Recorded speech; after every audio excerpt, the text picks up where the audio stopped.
And what is good, everyone? Welcome to this week's edition of the Wrestling with Fans podcast. This is a pro wrestling podcast created by fans for fans from a fan's perspective. My name is Kyle. We are in episode 243. The wise man sees all, and the plot thickens. As I sip my coffee, it's not tea. I kind of felt like the Kermit meme with the "it's none of my business," but all right, now let's pull that image back up,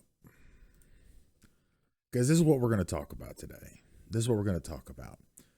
You can clearly see the wise man sees the L. A lot of people noticed it on last week's. The last time The Rock was it last week or the week before? It's all blurred together. Time is lost upon me at this point. He did it before. He did the L. This time he started it and then would later tuck it in. People picked up on it the first time around. Now Paul Heyman has picked up on it. And I have a funny feeling that this will play into something going into WrestleMania. We're going to talk about that and a lot more on episode 243. The wise man sees all. But before we dive into anything else, let's just take a quick moment to acknowledge the passing of two gentlemen that happened this past week. Back on the 26th of February, so last Monday, as the show was dropping, the wrestling world lost Ole Anderson. He was a member of the Four Horsemen. He was on the WCW booking committee. Just a tough individual. I wasn't very familiar with Ole Anderson, so I'm sure if you want a more in-depth career retrospective, I'm sure there are other podcasts and platforms out there that are going to provide that to you. Unfortunately, he just wasn't around. He just wasn't in WWE. Like, when I growing up, that's all I had. I didn't have WCW, NWA, Jim Crockett, any of that stuff. To me, it was just WWE. So I didn't really get familiar with Ole or know who he was until much later in life. But condolences to Ole Anderson and his family and friends on his passing. Excuse me. And then on Wednesday, just 2 days later, the 28th of February, we lost the meat sauce man himself, getting that fuck money, the breadsticks, the meat sauce. Mike Soul Train Jones, a.k.a. Virgil, a.k.a. Vincent, a.k.a. Shane, a.k.a. many other gimmicks throughout his long and storied career. He had been sick, for a while. I know there was a GoFundMe set up for him for a time. Now, Virgil is one that I am very familiar with. Growing up in the golden era of WWE in the early 80s, with $1 Million Man, Virgil being his butler. Of course, Virgil, many say the rumor and innuendo is that the Virgil name came as a shot to Dusty Rhodes, whose real name is Virgil Runnels. And then when he went to WCW, joined the NWO, they named him Vincent. Of course, as a shot right back to Vincent Kennedy McMahon. And at another point, they changed his name to Shane. Of course, a shot at Shane McMahon. So, rest in peace to two legends of the professional wrestling business. Now let's get into some more pertinent things, because there's a lot to cover. A lot to cover, guys, especially from SmackDown. Now, this past week's episode, it came out a little late, so I didn't get. I did have Raw in there, so we're not going to talk about that. But let's talk about SmackDown. Let's talk about WWE SmackDown and the huge opening segment that we got. Roman comes out, demands to be acknowledged. He didn't feel that Arizona was properly acknowledging the tribal chief. And then The Rock comes out. This segment goes 40 minutes. And at points, it was unwatchable because in the crowd, there were Die Rocky Die signs. And Fox, as opposed to just, changing an angle or something, decided just to black the screen out. And it was at the point where I might just turned it off and just stopped watching. It was quite unwatchable for the first 40 minutes of SmackDown. However, there was a good sign. The Rocky the sign that was like dead center. The in German is die.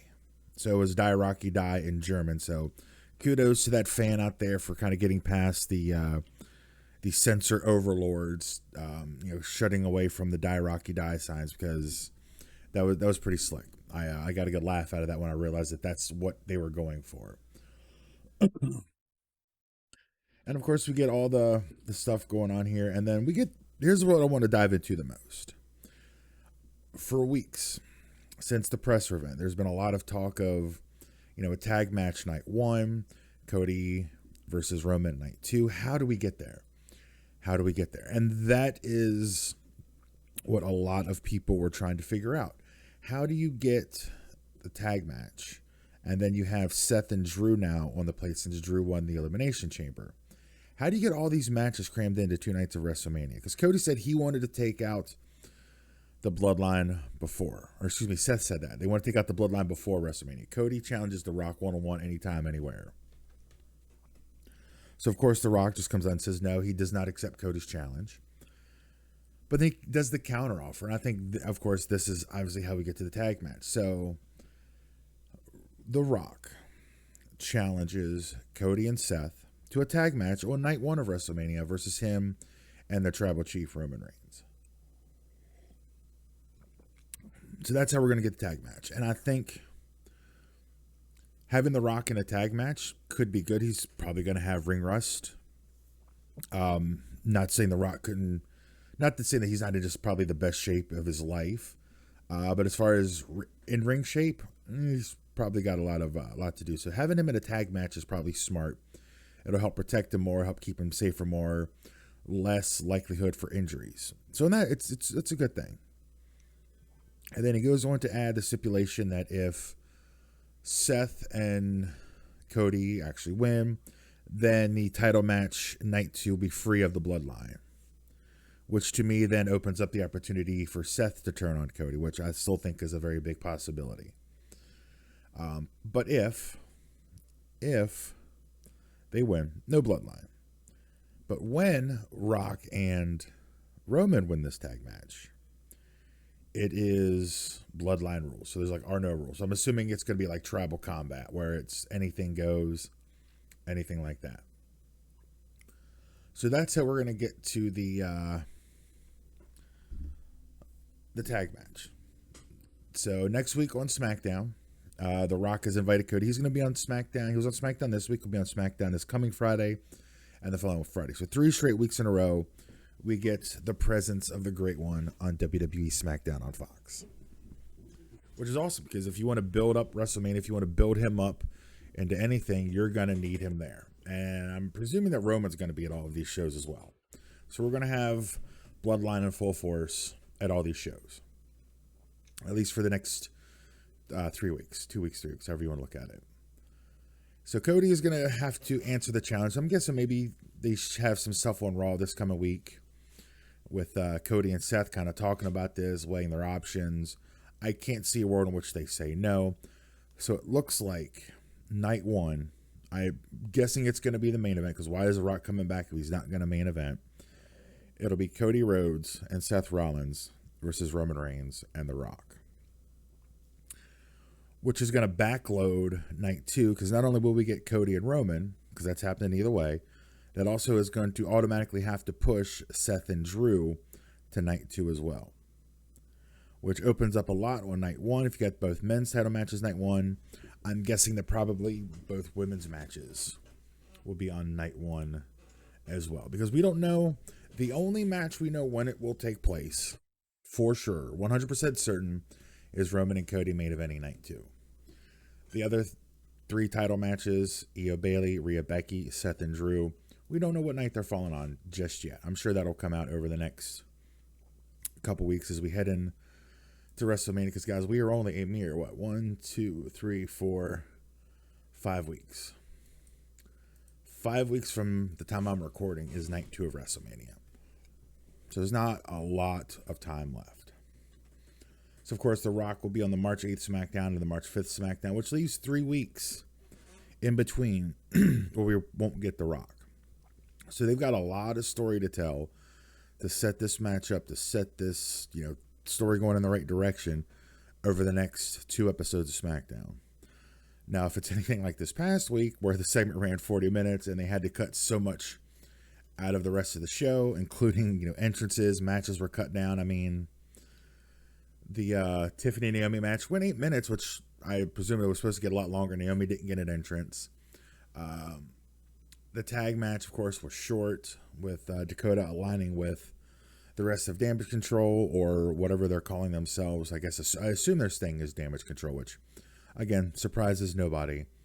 Braun Breaker beat Zion Quinn in a mere 8 seconds. Of course, I'm sure that probably was going to be something similar to what we got. Carlito and Santos in the street fight only goes 11 minutes. And then the main event, Randy Orton and Austin Theory only went 9 minutes. So a lot had to get crunched down. Of course, we did see the return of Rey Mysterio on SmackDown, which I thought was awesome, wearing his great Muda-inspired mask. And I've seen a lot of people hating on that mask, but I got to be honest, I love that Muda mask. I think that is such a cool mask for Rey Mysterio. But yeah, that was kind of SmackDown in a nutshell at this point. And again, let's bring up the pictures. I want to talk about this promo because this is really, really what I want to talk about. Let's bring this up because, of course, at the end, we're going to keep talking about it. At the end of that long ass opening promo, The Rock's about to deliver his catchphrase, and I think this is a major selling point into this story. He grabs a mic, he dips down, he's like, "If you smell," and then Roman puts his hand out and blocks The Rock. And you could hear this audible gasp from the crowd. I'm like, oh snap, what are we getting here? Roman, who I think has been playing this up very well. Because if you just look at his facials throughout this promo, you can tell he realizes, and this is pun intended, he's getting big dogged by The Rock. The Rock has come in. He's pretty much taking control. And Roman, he doesn't really have to say it, but in his demeanor and his facial expressions, you can tell he is not happy about The Rock because The Rock is taking the spotlight from him. So in this moment, Roman Reigns asks The Rock to acknowledge him.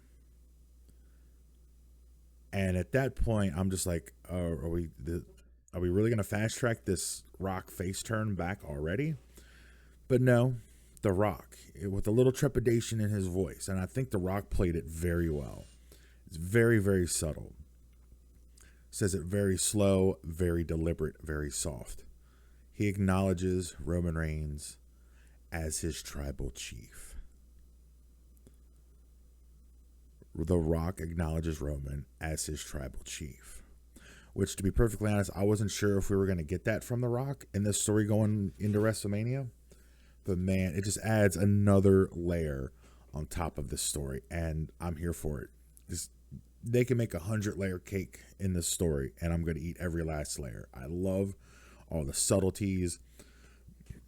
All of the little nuances, the facial expressions from everybody. You got to really pay attention. Like sometimes you got to go back and watch these promos when they upload them to YouTube. And when you watch it the second time, watch Paul Heyman the entire time. Anytime he's on screen, keep an eye on him. Watch for him in the background. Watch Jimmy. Watch Solo. Which Solo got a nice shout out in this, talking about singing the anthem and stuff. So it's nice that The Rock is starting to include the other members of the Bloodline, and it's not just him and Roman and Paul kind of at the forefront. He's, acknowledging the other members as well, which is good. They need to be, brought into this. They need to be a part of this as well. But it was just the little subtleties. And of course, let me blow it up on the screen. For those watching on YouTube, we're just going to cover my pretty face up. Because the way I have it structured, it's just not formatted for the screen just right. So, you'll be fine. Again, if you look, The Rock, not just the one, but the L. The last time they did this pose, did the same thing. He did the L. A lot of people noticed it, but they just kind of swept it under the rug. Maybe some people are speculating, maybe that's just how he does it. I'm like, no, that wasn't, didn't look like an accident. It looked very deliberate, very, it had purpose to it. Well, now he does it again here. He does it again here, and boy, oh boy, the wise man sees it. The wise man sees him do it. See, I drew the graphic. I did my perfect circle there. You can see it. It's a perfect circle. And a straight shot. The wise man sees The Rock holding out the L. Now, we're going to bring up another image here. This is literally like just seconds later. It's back. So he tucks his thumb in. You know, looks like everybody else. You got a nice shot of the bloodline there. But as you can tell, I mean, it's pretty blatant from one to the other. Paul sees The Rock hold up the L. And if you remember the last promo they were all in the ring for, when The Rock's talking, you know, he's talking to Cody, but he says, I'm going to make sure you lose. You come out of WrestleMania loser, and he's pointing directly at Roman, even though the statement was made to Cody. There's these little nuances, these little subtleties that they are dropping along the way, these little breadcrumbs. So I don't think if The Rock ends up turning on Roman, or I want to say costing him the match or preventing the rest of the bloodline from interfering, I don't think it's going to be that big of a surprise for people that are paying attention. And again, they're very subtle, and I like it. I really have enjoyed how they are progressing this story. The other thing I want to touch on, if you haven't seen it, The Rock put out like this, I don't know, 7 or 8 minute video. I think it was on Instagram.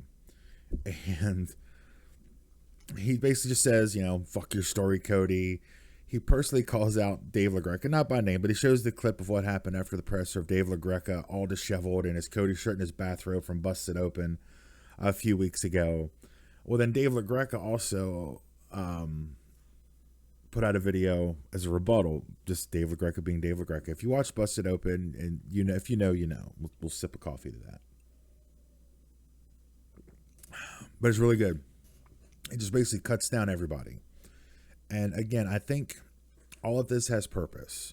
And if we go back to the show from 2 weeks ago, was this the original plan all along? Is this what the original story was going to be? It doesn't matter. I'm sure this isn't exactly what we're getting. I know Punk's injury has kind of thrown a monkey wrench into everything because, you know, it's presumably going to be Punk and Seth. But I have a feeling we were going to get something similar. Little twists and turns. And even The Rock said,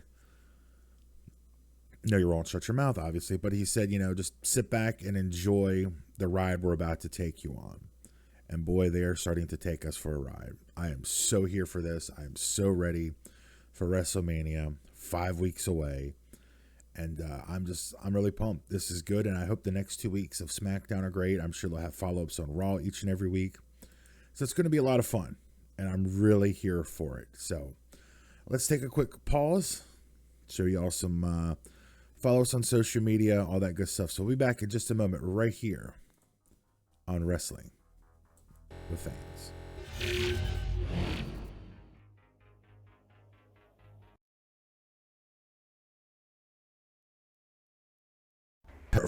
Now, your thoughts are on this week's podcast. I would love to hear from you. Do a listener, viewer, mailbag section where I can answer questions and read comments and everything on the next week's show. So do that as well. Of course, you can follow us on Facebook at facebook.com/wrestling with fans. Hulk smash the like button over there. That's where we post all of our stuff on social media. Follow on Instagram at Wrestling with Fans. Follow on TikTok at Wrestling with Fans. And if you have questions or anything, just in the middle of the week, you can always shoot me an email, wwfshow@gmail.com. Again, bwfshow@gmail.com. Coming back in. Again, if you've made it this far into the show, thank you so much. If you're watching on YouTube, just make sure you give the video a thumbs up if you enjoyed. Subscribe if you haven't done so already. That really helps. Comment below. What are your thoughts on this whole Bloodline Cody Seth story so far? To me, it's been one of the best things because there for a while it seemed like the Bloodline had kind of gotten stale. They weren't really moving, things forward too much. But now it seems like they're really starting to kick things into overdrive. In the build for WrestleMania. So I'm really excited. I'd love to know what you think. sound off in the comments down below on YouTube, or if you're listening to the audio show, again, thank you for downloading the podcast. Click the link in the show notes to the Facebook page, find the post where I post this show, and let me know what your thoughts are. I would love to get your all's thoughts on everything so far, because I tell you what, this has been a great story so far. I am here for it. I am just so ready to see what the next couple weeks brings for the big road to WrestleMania. Now, a couple things I want to touch on here. There's not a lot I want to talk about. I really just wanted to talk about that one segment. Like, that to me is like just the end all be all of this week, was just that segment and that image of Paul seeing the L by The Rock. But as I'm recording, it is about 5 p.m. on March the 3rd, and we are just a few hours away from the end of an era. One of the biggest icons in wrestling is about to wrestle his last match tonight at AEW Revolution. It is Sting, in the immortal words of Tony Schiavone. And to be perfectly honest, I've never been a huge Sting guy, and I know I'm in the minority. I enjoyed the Crow Sting and the build to Starrcade 97, but that feud just ended kind of like a wet fart. And I don't know, like I like Sting, but I've always just kind of been like, it's Sting, it's whatever. But there are a lot of people that really love Sting. You know, I respect what he's done, the longevity he's had in this business. And I don't know why, even at 62, 63 years old, however he is, why he continues to do it, other than he's just doing it for the love of it and for the fans. But let me take the headphones off. Hats off to you, Stinger, on a wonderful career. I hope this match goes how you want. I hope you leave everything out in the ring. No regrets in your career. But again, I'm not the biggest Sting fan, but I can respect the icon, the legend. And man, they have a lot of matches for tonight. There are 11 matches on this card. So I imagine this card's going to be like 13 hours long. It's going to be going on at 4 in the morning when my alarm goes off to get up for work. That's how long this show is going to be, because that's just what AEW does. Of course, the main event will be Sting and Darby Allin versus the Young Bucks. Tornado tag for the AEW World Tag Team titles. This is Sting's retirement match. I assume he's going to put over the Bucks. But I mean, Tony Khan loves tournaments, so maybe they win and they relinquish the belts to be put up in a tournament, or Darby gets to pick another partner. I don't know. Then you had the big three-way match for the AEW title: Samoa Joe, Hangman Adam Page, and Swerve Strickland. I'm a huge Swerve Strickland fan. I'm a huge Joe fan. I think Hangman Adam Page is overrated, just my opinion. A lot of people love him. Timeless Toni Storm versus Deonna Purrazzo for the AEW Women's World title. Should be good. I really like what they've done with Toni Storm. I don't watch AEW every week, but I follow. I watch YouTube videos on recaps. I listen to podcasts on recaps, so I'll follow it. I just don't watch. It's just unwatchable for me a lot of times. And I really love this whole Timeless Toni Storm. I think it's really interesting gimmick, and I'm glad she's in a good place, because I really liked her in WWE, but she just seemed like she just didn't want to be there, and they didn't really want to do anything with her. So glad she's found a home in AEW where she can get a little more fulfillment out of her career. We got a Continental Crown Championship match. Eddie Kingston defending against Daniel Bryan. If Danielson loses, he has to shake Kingston's hand. That is a stipulation. That is a legit stipulation in 2024. Then we get Will Ospreay taking on Takeshita. Orange Cassidy versus Roderick Strong for the International Championship. Christian Cage versus Daniel Garcia for the TNT title. FTR versus Mox and Claudio of the Blackpool Combat Club.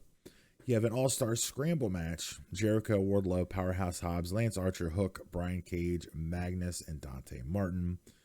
Then on the pre-show, you get Julia Hart and Sky Blue versus Chris Statlander and Willow Nightingale. And then also on the pre-show, a 12-man tag, the Bang Bang Scissor Gang. We're adults here.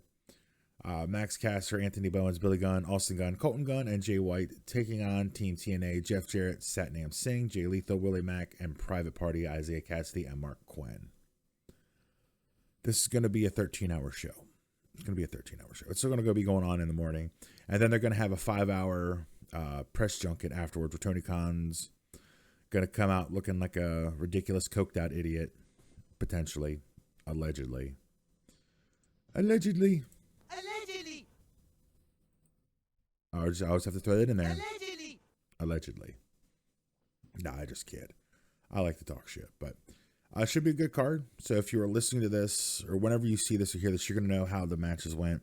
Again, I just hope Sting has a wonderful last night, and thank you, Stinger, for your many, many years entertainment in the world of professional wrestling throughout, NWA, WCW, TNA, WCW, and now AEW. He's, I think, the only man, or one of the very few men that have wrestled for all the major promotions in North America. So, kudos to you, Sting. Happy retirement. And I think that's it. I don't think I have anything else I wanted to talk about this week. It's pretty cut and dry, which is kind of weird, but I like it. I like this format. If you're enjoying the format, thumbs up the video. One last rundown of the social medias, and we'll come back to wrap all of this stuff up right here on Wrestling with Fans. What's up, guys? Kyle here from Wrestling with Fans. And if you want to help support the show and the channel, make sure you click that subscribe button down below and comment below what your thoughts are on this week's podcast. I would love to hear from you.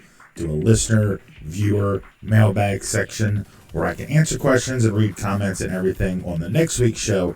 So do that as well. Of course, you can follow us on Facebook at facebook.com/Wrestling with Fans. Hulk smash the like button over there. That's where we post all of our stuff on social media.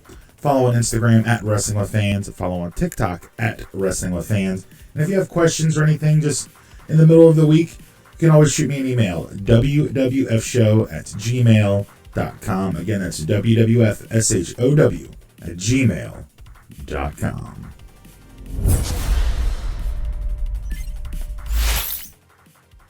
All right, guys, again, thank you all for making it this far into the program.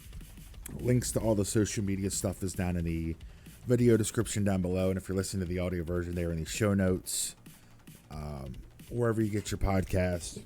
We had a problem with Spotify for the last couple weeks, but I think I've got it fixed. So we should be back up on Spotify this week.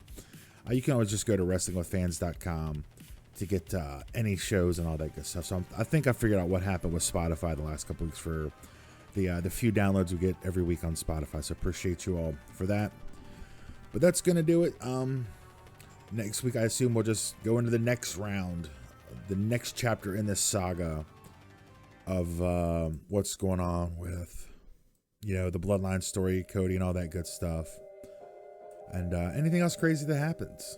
They say things happen in 3, so hopefully we just stick to 2. The wrestling world kicks out at 2. They kick out at 2 after the loss of Ole and Mike Jones. Who? Mike Jones. But, yeah, that's going to do it, guys. Thank you all so much for watching. Thank you all so much for listening. Once again, my name is Kyle, and we'll see you next time right here on Wrestling.